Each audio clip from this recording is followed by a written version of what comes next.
Invité de BFM Politique, Marion Maréchal, avant de commencer cet entretien, je signale à ceux qui nous regardent et qui veulent vous interpeller directement qu'il suffit de flasher ce QR code qui apparaît à ma droite et nous relayerons vos questions tout au long de cette émission. Marion Maréchal, le ministre de l'Intérieur, Gérald Darmanin, on l'a entendu il y a un instant dans le journal de Philippe Gaudin, a donc annoncé ce matin la fin à venir du droit du sol à Mayotte via une révision constitutionnelle. Je cite, il ne sera plus possible de devenir français si on n'est pas soi-même enfant de parents français, a-t-il dit. Vous dites bravo au gouvernement ?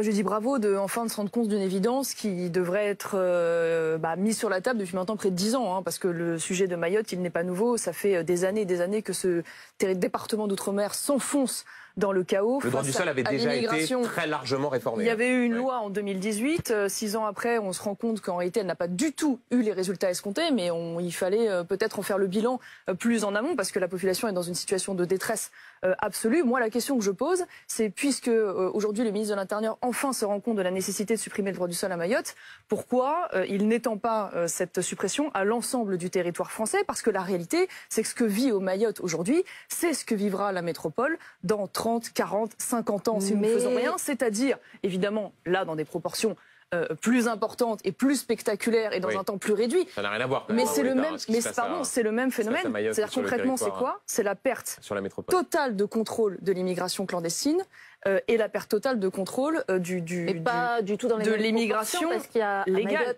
Tous ceux qui viennent des Comores et qui fait qu'il y a presque la moitié des habitants de Mayotte. Vous avez évidemment totalement raison, puisque du fait, pour des raisons géographiques, bien évidemment, et de proximité notamment avec les Comores, bien qu'aujourd'hui on découvre, on en reparlera, que c'est aussi une voie d'immigration illégale, non pas seulement pour les Comores, mais y compris pour des pays venus du continent africain.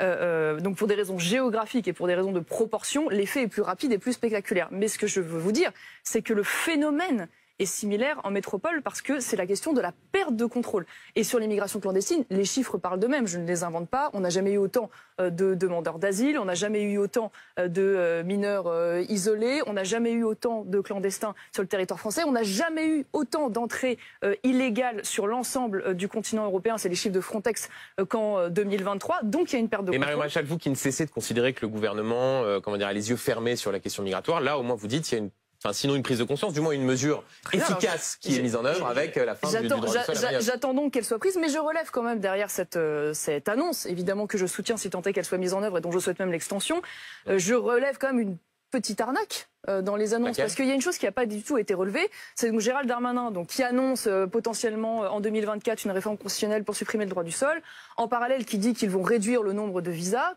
Très bien, une fois de plus, venant du ministre record de l'octroi de visa, j'attends de voir, mais formidable. Sauf qu'il glisse au même moment. Et d'ailleurs, puisque nous allons faire tout ça, nous allons supprimer le visa territorialisé. C'est-à-dire que vous savez qu'il existe aujourd'hui un visa à Mayotte qui vous autorise donc à venir sur le territoire mahorais, mais qui pour autant ne vous autorise pas à venir dans l'Hexagone. Et donc qu'est-ce qui est en train en fait de nous préparer Gérald Darmanin? C'est-à-dire qu'en fait il est en train d'organiser le transfert de l'immigration de Mayotte vers la métropole. Alors là-dessus, pour dire soulager les populations locales, pour dire les choses, dans la nos place campagnes. Beauvau explique que la fin du visa territorialisé, ça a pour objectif de désengorger l'île de Mayotte. Quant aux transferts qui peuvent avoir lieu en Hexagone, ils disent que cela cible des publics, des familles ou des personnes fragiles. Oui, donc l'idée qu'il y aurait une sorte de grand transfert prévu de Mayotte vers la métropole, c'est pas ce qui est dit. Désengorger vers où du coup? Vers la métropole. Donc c'est exactement ce que ça veut dire.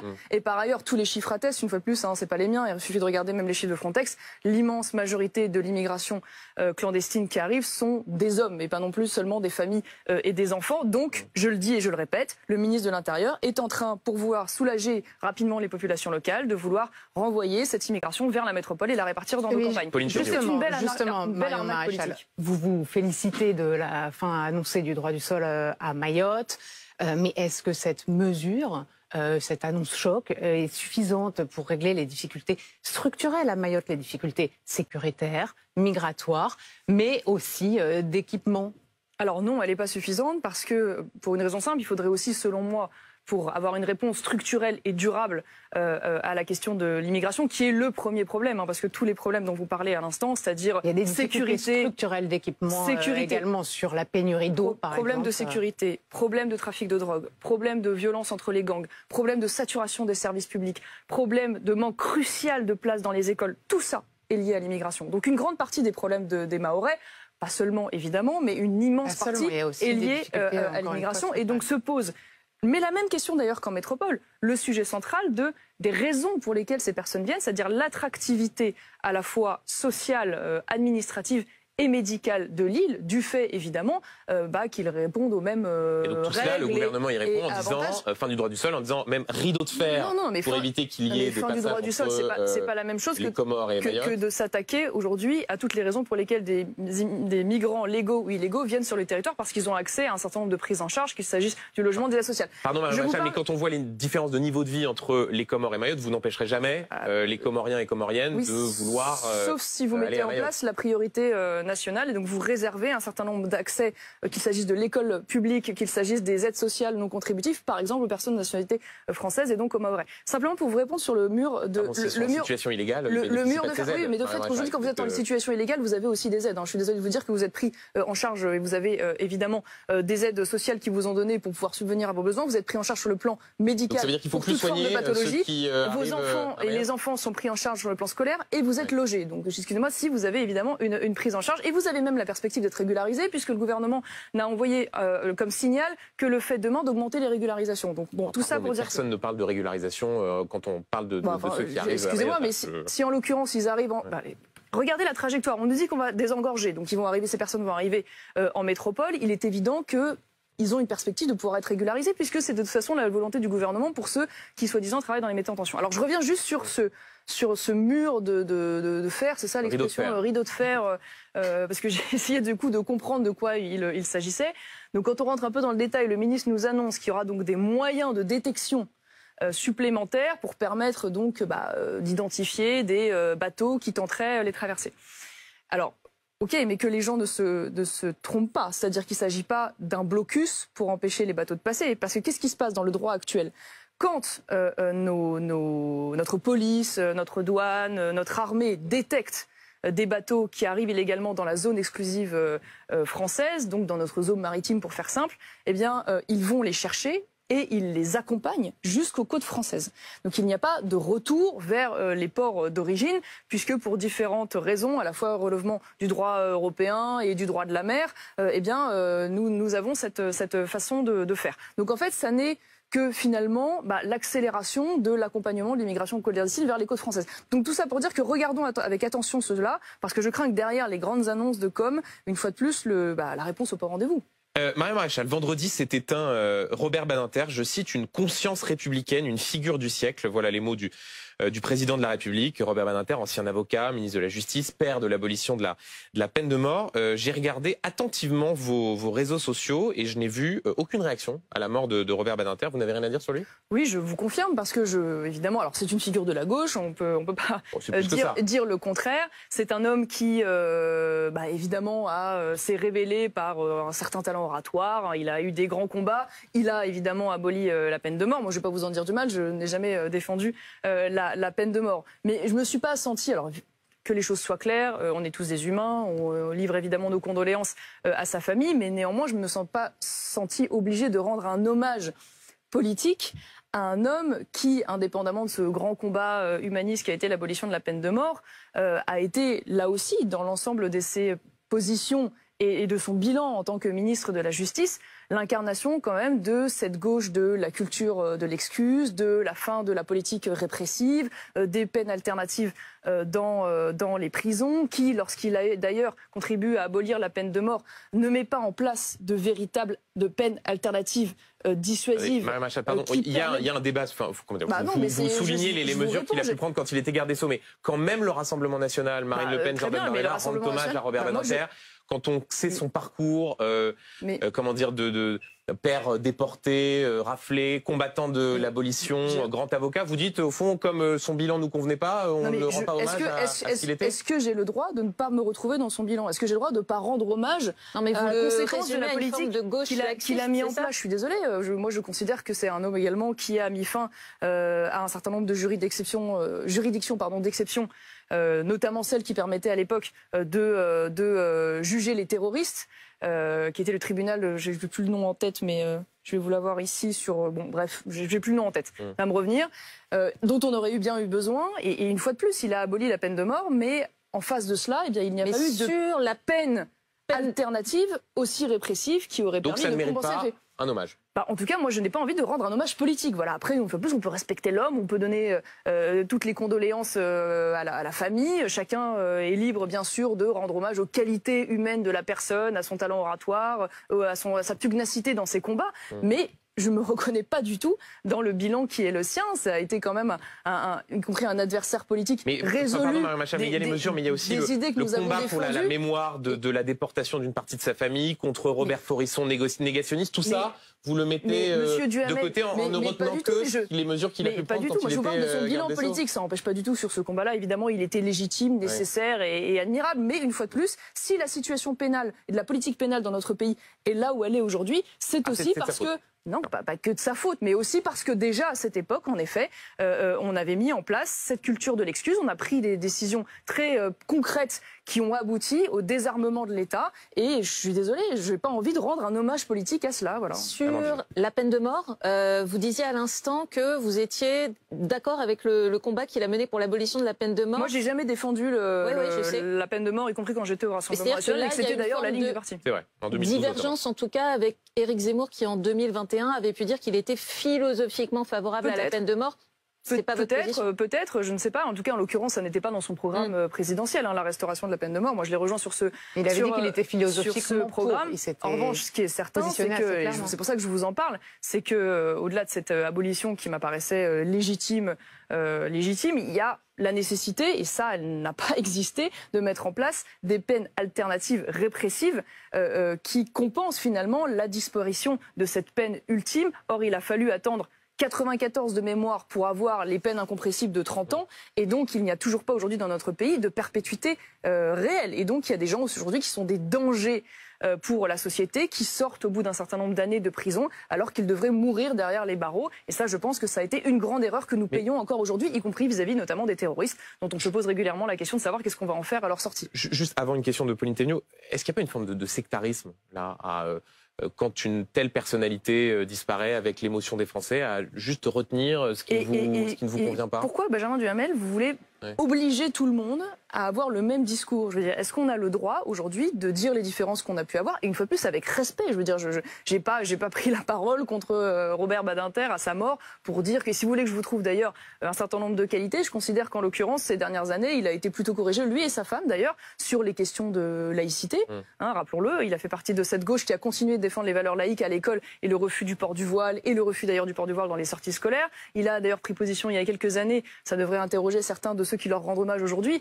Il s'est positionné contre la légalisation de l'euthanasie humaine. Il défendait ce droit à la vie. Donc moi, je suis prête à reconnaître. Je peux reconnaître, bien sûr, des qualités. Il n'y a pas de problème. Mais une fois de plus, sur le bilan général, je me sens pas obligée de rendre un hommage politique. Et j'aime pas cette injonction à devoir. Marion Maréchal, à la panthéonisation de Robert Badinter que beaucoup souhaitent aujourd'hui.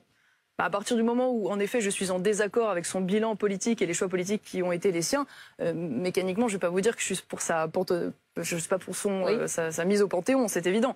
Voilà, mais une fois de plus, c'est pas un règlement de compte personnel, c'est pas un manque de respect. Et qu'on lui rende un hommage national, vous trouvez ça justifié? Je trouve ça logique. Je trouve ça logique au regard du parcours qu'il a eu. Il a été une grande figure politique, il a été ministre, il a marqué son époque. Bon, pour le coup, ça me choque pas du tout. Et vous le regarderez, vous le suivrez, cet hommage? Pourquoi pas? Oui, pourquoi pas. Pauline Thévenot sur le nouveau gouvernement. Nouveau gouvernement, avec le seul changement un peu notable, il est au ministère de l'Éducation nationale, où Nicole Belloubet a remplacé, ça vous fait sourire, Amélie Oudéa-Castéra. Eh bien, à propos de cette nomination, le patron de votre parti, Éric Zemmour, il disait hier sur X, je le cite, « Avec une socialiste comme Nicole Belloubet à l'Éducation nationale, l'endoctrinement de nos enfants va reprendre de plus belle. » Sa feuille de route à Nicole Belloubet, elle est celle qui avait été annoncée, c'est les groupes de niveau, le choc des savoirs, la généralisation de l'uniforme. Franchement, c'est pas un programme socialiste, ça. Est-ce que vous ne lui faites pas un procès d'intention? Alors, on s'en tient simplement aux prises de position passées de Nicole Belloubet sur le sujet. C'est elle-même lors de la passation de pouvoir, quand elle a pris ses fonctions, mais en l'occurrence, on a le droit de regarder quand même on a le droit de regarder quelle a été la prise de position sur ce sujet précisément, et même le bilan de Nicole Belloubet en tant que ministre. Donc il y a deux sujets. Le premier sujet, c'est qu'en effet, elle avait pris position publiquement en 2016 de mémoire en disant les bêtises du retour, les fariboles de l'autorité et du retour de la blouse. Les fariboles de l'autorité, du cours magistral, du retour de la blouse, et puis le fait qu'il fallait augmenter ou en tout cas assouplir le droit à l'erreur, enfin bon, des écoliers, enfin bref, tout ce discours de déconstruction de l'autorité, de la hiérarchie, du pédagogisme, de l'apprentissage par la base et non plus par le professeur. Ça pose la question de qui sont à l'origine personnelle. Mais là, elle s'est engagée à appliquer le programme qui est celui d'Emmanuel Macron. Comprenez qu'à un moment donné, ça devient compliqué, si vous voulez, de suivre le cap d'un gouvernement dont je rappelle, d'ailleurs, j'ai repris les chiffres, là ça m'a fait rire, Emmanuel Macron qui a nommé depuis qu'il est arrivé 113 ministres. 113 ministres, voilà. Et qui a réussi sur l'éducation, qui est soi-disant la grande priorité, le grand cap, l'obsession du gouvernement. Gabriel Attal qui nous avait dit qu'il partait à Matignon avec cette cause de l'école. Et on a eu Jean-Michel Blanquer, avec ensuite Pape Ndiaye qui a déconstruit ce qu'a fait Jean-Michel Blanquer, avec ensuite Gabriel Attal qui est revenu pour aller à l'encontre de ce qui avait été dit par Pape Ndiaye, et puis ensuite on a eu non mais attendez, Mme Machal, que vous remettiez en cause les prises de position passées de Nicole Belloubet, c'est une chose, et par ailleurs on peut souligner une sorte de zigzag. Mais sur la feuille de route du gouvernement, les classes de niveau, le fait de donner le dernier mot sur le redoublement aux professeurs, l'interdiction de l'abaya, l'expérimentation sur l'uniforme qui peut amener à une généralisation. Pardon, là-dessus, on a du mal à voir en quoi c'est une sorte de grand agenda de déconstruction, de pédagogisme. C'est même plutôt l'inverse. D'être sceptique. Mais vous avez tous les droits, mais on a le droit aussi de souligner qu'il y a une forme de contradiction entre le fait de critiquer cet agenda quand on regarde dans le détail. Je vous garantis que quand depuis 6 ans, on a eu des ministres de l'Éducation nationale qui ont eu des caps, des réformes radicalement différentes, des convictions intimes qui n'avaient aucune espèce de continuité les unes avec les autres, avec pour conséquence quand même rien de significatif et de notable jusqu'ici au sein de l'Éducation nationale. Vous ne lui laissez même pas le bénéfice du doute. Quand je vois le bilan qu'elle a eu, excusez-moi, comme ministre de la Justice, oui, j'ai un peu de mal. Parce que quand je vois que elle, son grand bilan, quand même, ça a été de libérer 12 000 prisonniers au moment du Covid, pour libérer les prisons et libérer de l'espace dans les prisons. C'est quand même cette femme également qui a eu des propos extrêmement graves lorsque la jeune Mila s'était faite menacer à la suite de ses propos sur l'islam, en expliquant que critiquer donc une religion était une atteinte à la liberté de conscience. Et elle s'en était excusée dans la d'accord, foulée. très bien. Donc elle réhabilite quasiment le délit de blasphème. Elle avait justifié d'ailleurs, et moi ce que je trouve extraordinairement grave, à la suite de la condamnation de l'affaire Sarah Halimi, elle avait expliqué que donc oui, il y avait une irresponsabilité pénale, elle ne trouvait rien à redire à cette décision qui exemptait de responsabilité donc ce meurtrier au prétexte qu'il avait consommé de la drogue. Ça s'appelle la séparation des pouvoirs, c'est pas le rôle d'une ministre de la Justice de commenter une décision de justice. Enfin, on va pas refaire l'affaire Sarah Halimi. Ça a été tellement scandaleux qu'il y a eu une évolution législative au lendemain de cette décision de justice, justement pour ne plus permettre que des profils comme ce type de meurtrier échappent à une condamnation. Donc oui, je vais vous dire, je n'ai pas confiance et je suis pas très sereine au regard de ce que je connais de Madame Nicole Belloubet. On l'a à peu près compris. On continue cette discussion, Marion Maréchal, dans un tout petit instant. Restez avec nous, on se retrouve dans un instant. Nafo, conseillère et compagne d'Éric Zemmour, figure en 3e position sur la liste Reconquête pour les élections européennes. Oui. Oui, alors Sarah, juste pour rappel, qui est membre du bureau exécutif de Reconquête et qui a été un acteur incontournable, si ce n'est décisif, de l'élection présidentielle en accompagnant Éric Zemmour donc dans l'organisation de cette campagne, qui est qui est diplômée de l'ENA, qui est une jeune femme brillante, qui travaille avec nous au quotidien. Et donc moi, j'ai souhaité qu'elle fasse partie de cette liste parce qu'elle y a toute sa place et puis qu'elle serait, je crois, très bonne responsable politique, très bonne élue. Vous dites, vous le souhaitez. Visiblement, Sarah Knafo hésite. Est-ce que vous savez si elle va accepter cette proposition que vous lui faites de figurer sur votre liste? Pour l'instant, décision n'a pas été prise. Les deux seules décisions qui ont été prises, c'est l'annonce donc en numéro 2 de Guillaume Pelletier, je le rappelle, ancien numéro 2 des LR, et de Nicolas Bay, ancien numéro 2 du RN, en 4e place. Notre meeting de lancement sera le 10 mars. Donc on aura à ce moment-là un grand lancement officiel et dans, on va dire, les semaines qui suivront, nous annoncerons le reste de notre liste. Bon espoir qu'elle accepte de figurer sur cette liste? Je sais pas, je suis pas... Pour ceux qui nous regardent, jusque-là, elle fait de la politique, mais on va dire... dans l'ombre. Je ne sonde pas les cœurs et les reins. Je crois que l'hésitation première vient de tout ce qui implique un engagement de vie publique. Voilà, on en connaît aussi les sacrifices et le fardeau parfois, donc c'est son choix. En tout cas, ce qui est sûr, c'est que voilà, vous en saurez plus sur la liste au lendemain, ou en tout cas dans les semaines qui suivent le grand lancement officiel du meeting à Paris le 10 mars. Vous souhaitez qu'elle figure sur cette liste? Tout à fait, et je lui ai fait savoir, donc nous attendons. Je rappelle à tous ceux qui nous regardent qu'ils peuvent continuer à flasher ce QR code à droite de l'écran pour vous interroger directement. Marion Maréchal, vous le citiez il y a un instant, votre colistier Guillaume Pelletier a tenu cette semaine des propos qui ont beaucoup fait réagir en mettant en avant parmi vos qualités le fait que vous étiez une mère de famille, rajoutant, ouvrez les guillemets, je suis assez gêné de voir tous nos politiciens ne pas avoir d'enfants. Guillaume Pelletier qui a cité Emmanuel Macron, Gabriel Attal, Jordan Bardella, François-Xavier Bellamy. Est-ce que c'est vraiment digne de faire des choix privés des dirigeants un argument de campagne? Moi, je comprends pas. Alors, je vous cache pas que j'ai pas du tout compris l'hystérie, d'ailleurs, pour le coup, lancée par Pascal Praud sur ce sujet. J'ai regardé son passage intégral. Donc, qu'est-ce qu'il dit? Il dit que, non pas que c'est un moins de ne pas avoir d'enfants, il dit pas du tout, d'ailleurs, que ceux qui n'ont pas d'enfants seraient illégitimes à faire de la politique ou forcément moins compétents. Il dit pas illégitime, enfin, il laisse entendre très clairement que, moins compétents, voilà, que celles et ceux qui ont des enfants sont plus à même de comprendre les aspirations des Français que ceux qui n'en ont pas. Il dit que c'est un plus. Je vais vous dire, moi, quand j'ai eu 22 ans, j'ai été élue députée, je n'avais pas d'enfant. Aujourd'hui, j'en ai 2. Entre-temps, j'ai d'ailleurs, c'est un peu comme l'expérience dans le privé, si vous voulez. Entre-temps, j'ai eu une expérience dans le privé pendant 5 ans. Je me considère, je vous le dis franchement aujourd'hui, plus armée et plus enracinée que si je n'avais pas d'enfant. C'est des choix privés. Vous faites la comparaison avec le fait d'avoir un parcours dans le privé, décider d'avoir des enfants. Vous pas, Benjamin Duhamel. Attendez, je m'énerve pas, je suis très calme. Je suis vraiment d'un calme olympien. C'est pas la même chose que de dire on a un parcours dans le privé en entreprise que d'aller évoquer la vie privée des uns et des autres et le choix d'avoir des enfants ou pas. Pardon. C'est tout ce que je veux, ce qu'il a voulu dire et ce que j'ai compris et ce que je partage, c'est qu'évidemment, au même titre que quand on a une expérience dans le privé, quand on a des enfants, me semble-t-il, et c'est ce qu'il dit, on est mieux armé sur un certain nombre de sujets, plus au fait d'un certain nombre de sujets, plus enraciné. Et c'est vrai que quand même, pardon, mais tous les parents le savent et le comprennent, on n'aborde pas la vie, la transmission et l'avenir de la même manière quand on a des enfants, ça m'apparaît absolument évident. Et maintenant, il dit une autre évidence, excusez-moi, alors je sais pas, maintenant c'est devenu politiquement incorrect de le dire, je ne comprends pas, que oui, pardon, le sujet de la démographie, de la natalité, c'est autre chose. Mais si, mais non, mais parce que c'est la même chose. C'est pas un jugement personnel, si vous voulez, d'un tel ou un tel, et on connaît très bien. Mais en quoi? Expliquez-nous en quoi, très concrètement, Jordan Bardella ou Gabriel Attal, parce qu'ils n'ont pas d'enfants, comprendraient moins bien la société.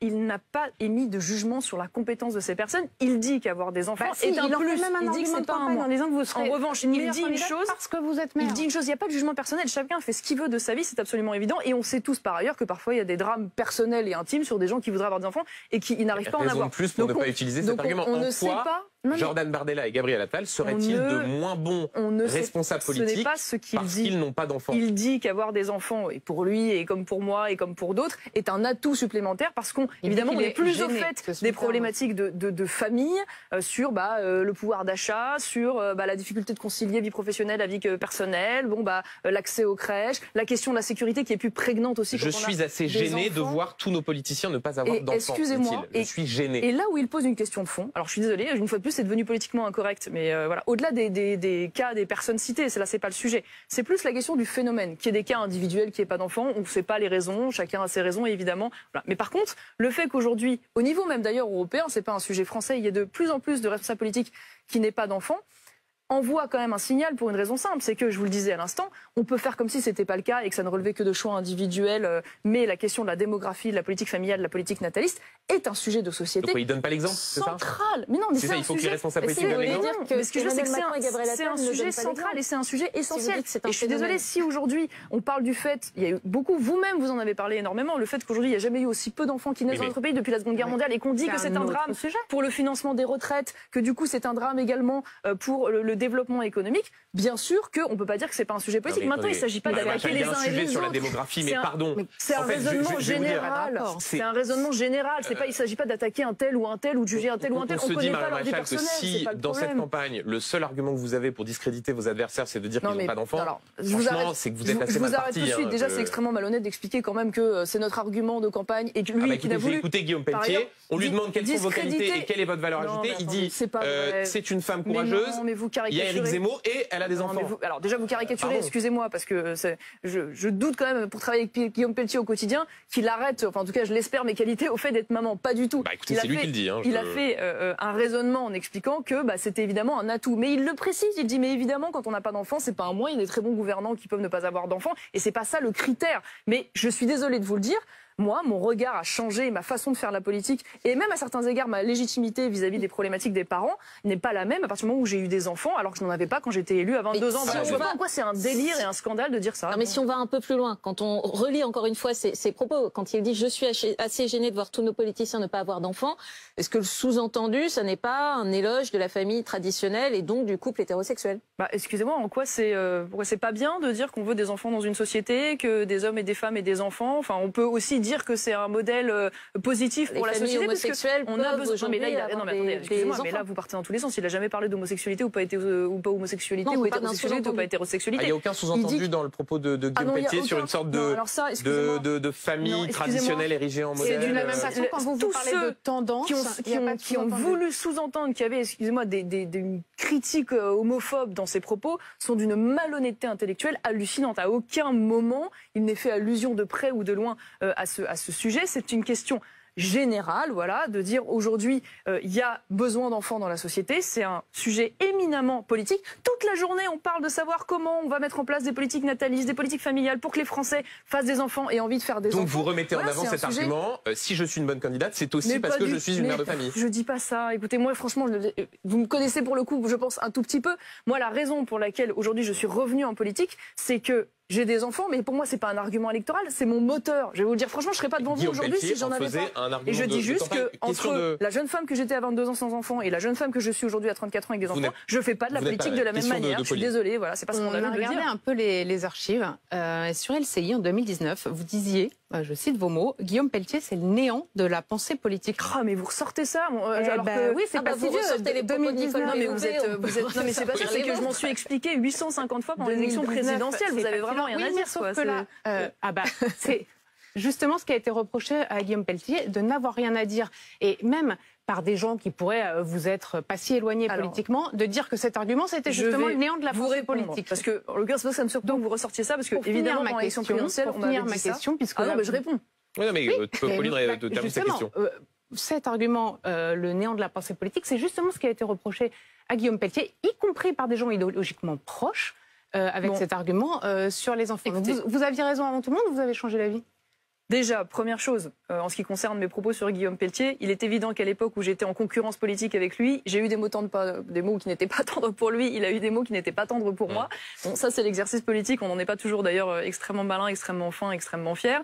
Bon, moi je trouve que la beauté justement de ce qui nous arrive aujourd'hui, c'est qu'Éric Zemmour a réussi à nous réunir dans le même parti et à faire en sorte de révéler ce que nous avions en commun, qui pour l'essentiel est important et qui fait que nous menons ce combat aujourd'hui à côté. Si demain moi j'appelle à la coalition des droites, il est évident, croyez-moi, que je vais travailler avec des gens, je l'espère demain, venus du RN, venus des LR, avec qui je suis pas d'accord. Vous ne le décrivez pas pour autant comme brillant. Pardon, je pense. Mais non, mais excusez-moi, laissez-moi finir, parce que mettez pas dans ma bouche des sous-entendus alors qu'il y en a absolument pas. Et je veux dire, on va travailler demain avec des gens avec qui on n'est pas d'accord, ou on n'a pas toujours été d'accord sur tout, avec qui on n'aura pas toujours eu des propos tendres. Mais justement, l'intelligence politique et créer une majorité, c'est être capable de mettre de côté ça pour les concurrences politiques, pour travailler au service des Français. Maintenant, moi, je travaille avec Guillaume Pelletier au quotidien. Je vous le dis, c'est un acteur essentiel de la campagne.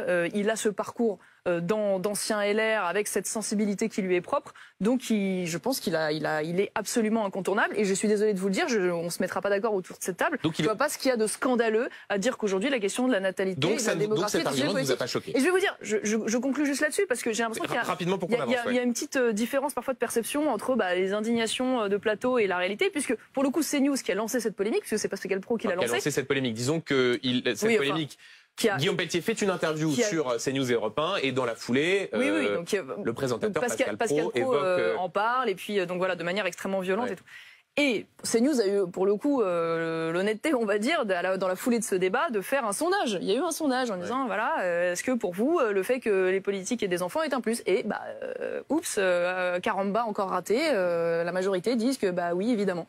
Donc ça paraît une évidence. Je suis désolée, moi je ne comprends pas cette hystérie. Donc pas choquée par cet argument. Amandine Atalaïa. À propos d'un autre sondage, la semaine a été marquée par un sondage IFOP et Valeurs Actuelles qui donne pour la première fois Marine Le Pen gagnante dans un éventuel second tour de la présidentielle avec 51% des voix. Vous qui avez toujours expliqué qu'il fallait faire l'union des droites et qu'elle ne pouvait pas gagner seule, est-ce que vous vous dites je me suis trompée? Non, j'ai pas changé d'avis. Il y avait eu aussi un sondage d'ailleurs où elle était donnée gagnante face à François Hollande la fois dernière. Donc moi je crois que c'est beaucoup trop tôt pour faire des pronostics, ce qui ne veut pas dire qu'il n'y a pas une dynamique du Rassemblement national, ce serait malhonnête intellectuellement de ne pas le dire, mais je continue de penser pour plein de raisons qu'on est trop loin de l'élection providentielle, encore présidentielle, pour pouvoir faire des pronostics. Je continue de penser que aux portes du pouvoir, on ne peut pas gagner seul et que ça ne s'est jamais vu. Et surtout, moi, j'essaye de ne pas enjamber l'élection qui arrive dans 4 mois, qui est celle des élections européennes, dont tout le monde, on a l'impression que tout le monde a envie de passer outre. Non, mais pas du tout, on va y venir dans un instant. Non, mais parce que quand même sauter un plafond de verre et qu'il y a une dynamique aujourd'hui pour le Rassemblement national. Pourquoi je vous dis ça? Parce qu'avant de penser à battre l'héritier d'Emmanuel Macron en 2027, le premier enjeu qui est le nôtre, c'est déjà de battre Emmanuel Macron, non pas tellement en France au moment des élections européennes, mais au Parlement européen. Et c'est pourquoi je vous dis ça, parce qu'aujourd'hui, le seul groupe qui a la capacité de pouvoir devenir la 3e force du Parlement avec une centaine de députés et donc de passer très largement devant le groupe Renew d'Emmanuel Macron au Parlement et donc de réduire l'influence de Macron au profit de la droite, c'est le groupe des conservateurs et réformistes européens que nous avons rejoint cette semaine. Et donc pourquoi je vous dis ça? Ça veut donc dire qu'aujourd'hui, Reconquête, avec les députés qu'il pourra obtenir, en siégeant dans ce groupe, pourra avoir un rôle majeur dans la réduction de l'influence d'Emmanuel Macron et dans le changement de la politique du Parlement. On aimerait savoir comment vous expliquez cette dynamique du Rassemblement national. Vous venez vous-même de reconnaître qu'il serait malhonnête intellectuellement de dire qu'elle n'existe pas. Comment vous expliquez cette dynamique? Qu'est-ce qu'ils ont de plus que vous au Rassemblement national? Déjà, ils ont 40 ans d'existence. Non, mais ça compte. Je veux dire, c'est vrai, ils ont installé une force politique depuis longtemps. On progresse. Nous sommes une capitaliste. 36% pour Marine Le Pen, 6% pour Éric Zemmour. Mais moi, je conteste aucunement qu'il y ait une dynamique du Rassemblement national. Mais c'est pas ce qui m'intéresse dans cette élection, comprenez bien, parce que moi, j'essaie de remettre les choses en perspective. Le Rassemblement national est arrivé premier en 2014 aux élections européennes. Il est arrivé premier en 2019 également aux élections européennes. Et chaque fois, ça n'a pas empêché la première fois Emmanuel Macron d'être élu, la deuxième fois Emmanuel Macron d'être réélu. Donc ce que j'essaye d'expliquer, c'est que si vous ne croyez pas à la possibilité d'une victoire de Marine Le Pen en 2027. Je pense qu'ils feront un très bon score aux élections européennes, c'est indéniable. Maintenant, ce que j'ai envie de dire, c'est que ça ne préjuge pas de ce qu'il adviendra aux élections présidentielles. Et surtout, ça n'est pas tellement l'enjeu. Je veux dire que demain, on renvoie encore 25, 26 ou 27 ou 28 députés du Rassemblement national au Parlement européen. Très bien. Mais l'enjeu, c'est de savoir est-ce qu'on peut influer la ligne du Parlement européen. Et là, je le dis, Reconquête a une opportunité tout à fait différente en siégeant dans un groupe qui demain serait beaucoup plus puissant que le groupe du Rassemblement national et qui aurait donc d'autant plus de capacité de pouvoir changer les choses. Et donc j'aimerais qu'on n'enjambe pas cette élection européenne du 9 juin et qu'on ne passe pas à côté de cet enjeu-là. Question d'Amandine Natalia, précisément sur le groupe que vous souhaitez former à l'échelle européenne et les autres alliances au Parlement européen. Oui, puisque vous venez d'en parler, vous disiez que votre parti Reconquête a adhéré au groupe de la chef du gouvernement italienne Giorgia Meloni au Parlement européen. Giorgia Meloni qui a décidé de faire entrer 425 000 travailleurs étrangers en Italie d'ici 2025 pour pallier le manque de main-d'œuvre. Est-ce que ça veut dire, si on suit votre logique, que vous soutenez sa proposition? Alors, déjà, première chose quand même importante à avoir en tête, c'est que quand on fait des alliances européennes, il y a toujours des singularités nationales qui fait que si on est d'accord sur l'essentiel, et en l'occurrence la vision de l'Union européenne, c'est-à-dire la défense d'une Europe des nations, le respect de la souveraineté des États, le refus du pacte vert et des politiques des écologies punitives. Non, mais je vais vous répondre parce que j'ai besoin de recontextualiser. Oui. La lutte contre l'immigration clandestine, la défense de l'identité européenne, la lutte contre la propagande LGBT et compagnie, tout ça est un accord indéniable entre nous les Italiens et l'ensemble des autres élus de CR. Maintenant, merci de me permettre de parler de l'Italie, parce que j'entends beaucoup de caricatures sur le bilan aujourd'hui de cette politique. J'aimerais qu'on revienne à l'essentiel. Giorgia Meloni, elle est élue sur la promesse de la réduction de l'immigration clandestine. Oui, mais juste pour qu'on ait temps, parce que Amandine vous dit 425 000 je vais vous répondre. Travailleurs étrangers sur le sol italien pour pallier le manque de main-d'œuvre. Les deux sont liés. Moi, c'est évidemment pas une politique que je défends pour la France, parce qu'on est dépassé, et je pense que les Italiens, je vous le dis très franchement, j'ai un mari italien, donc j'en parle souvent avec lui, ne prennent pas la mesure aujourd'hui des conséquences de l'immigration, parce qu'ils sont un pays de transit. Les migrants viennent et repartent. Et d'ailleurs, dans la politique qu'elle veut mettre en place pour l'immigration de travail, dans un pays qui, je le rappelle, est effondré sur le plan démographique et qui est très vieillissant, elle a évidemment des accords de retour assuré de ces personnes qui viennent de manière temporaire. Mais indépendamment de ça, parce que ça c'est très intéressant, Giorgia Meloni, elle volait le blocus naval. Elle a défendu l'idée d'un blocus naval européen face à l'immigration clandestine. Le gouvernement allemand et le gouvernement français ont bloqué ce blocus naval. Et donc, à partir de là, qu'est-ce qu'elle a fait? Eh bien, elle a dû changer de stratégie. Et donc, elle a défendu d'autres politiques au niveau européen de compensation. C'est elle qui a obtenu l'accord avec la Tunisie, financé en partie par l'Union européenne, qui fait qu'aujourd'hui, il y a une réduction de 70% des départs de la Tunisie et plus de 750 passeurs qui ont été arrêtés des mots même du commissaire de la politique intérieure. Donc on a obtenu les résultats. C'est elle qui met en place un hotspot et un centre de rétention en Albanie pour pouvoir justement éviter que l'Europe devienne, et l'Italie en particulier, un hotspot à ciel ouvert. Elle est en train de négocier un accord avec l'Égypte. Elle est en train de mettre en place des mesures qui empêchent les ONG complices de passeurs de pouvoir avoir les mains libres. Donc vous dites pas de divergence rédhibitoire avec Giorgia Meloni. Je voudrais juste pour qu'on ait le temps de... En tout cas, un accord sur cette volonté de lutter contre l'immigration. Maintenant, évidemment, il y a des singularités italiennes et je ne partage pas tout, c'est évident. Pour qu'on ait le temps de parler des élections européennes, continuons sur ces alliances, si vous le voulez bien, et notamment ce que vous avez dit sur l'AfD, le parti d'extrême droite allemand, un collectif de médias partant d'Allemagne, ensuite dans d'autres pays européens, ont révélé que des membres de ce parti s'étaient réunis pour discuter d'un projet de remigration. Marine Le Pen a pris ses distances avec le parti d'extrême droite avec lequel elle est alliée à l'échelle européenne. Vous avez soutenu ce projet d'expulsion à grande échelle visant des étrangers, mais aussi, je cite, des citoyens non assimilés, c'est-à-dire des Allemands. Ça fait partie de votre vision de la remigration? Moi, vous savez, j'aime bien revenir aux sources. Non pas que je ne fasse pas confiance aux journaux français. Je sais que ce que vous allez me dire, que le patron de l'AfD n'a pas mis les citoyens non assimilés, sauf que le fait est que dans cette révélation... Donc on a entendu parler de cette réunion dont on n'a pas eu tous les tenants, les aboutissants et le contenu. Moi, je suis allée à la source et donc j'ai écouté ce qu'avait dit la tête de liste de l'AfD sur ce qu'il entendait par remigration. Et il dit quoi? Il dit trois choses. Il dit remigration des islamistes, donc étrangers, donc retour des étrangers dans leur pays d'origine islamiste, remigration des étrangers criminels ou condamnés pour des faits graves, et remigration des étrangers en situation de chômage longue durée, donc qui ne subviennent pas sur leurs besoins, manifestement, qui ne subviennent pas à leurs besoins. À l'occasion de cette réunion à Potsdam, le sort des citoyens allemands non assimilés a été évoqué par des cadres de l'AfD. Je vous parle de cela, et je vous parle des propos tenus par la tête de liste de l'AfD. Donc à partir de là, je ne vais pas vous dire que je suis citoyens non assimilés. Mais non, je serais expulsé. On ne dit dans cette réunion pas de ça. La ligne officielle, en l'occurrence de cette tête de liste, une fois de plus, c'était ces trois cas. Et sur ces trois cas, je ne peux pas vous dire que je suis en désaccord, puisqu'en l'occurrence, c'était le projet de politique de remigration d'Éric Zemmour pendant l'élection présidentielle. Donc en l'occurrence, c'est manifestement plutôt eux qui reprennent les idées d'Éric Zemmour sur ce point. Il ne s'est agi que de cela, une fois de plus. Je ne sais pas ce qui s'est dit dans cette réunion, mais en l'occurrence, si c'est ça, moi, j'ai pas de difficulté. Question de Pauline Thévenot sur... les européennes. Les européennes, toujours, et les intentions de vote. Il y a un sondage, et là pour BFM TV, la tribune du dimanche, qui ne vous donne pas en très bonne posture. Je donne les résultats de ce sondage. Le RN est à 27,5%, en tête, très loin devant la majorité Renaissance. Les Républicains sont à 8%, et vous êtes à 5%. C'est-à-dire que vous flirtez avec la limite pour n'avoir aucun élu. Est-ce que vous sentez une catastrophe venir ? Tourner comme ça, je vais ressortir complètement déprimée de ce plateau. Franchement, c'est pas. Non, mais je vous dis, vous savez, il y a eu 22 sondages. Il y a eu 22. Ça n'avait rien de négocier l'appartenance. Non. Écoutez, il y a eu 22 sondages depuis mai.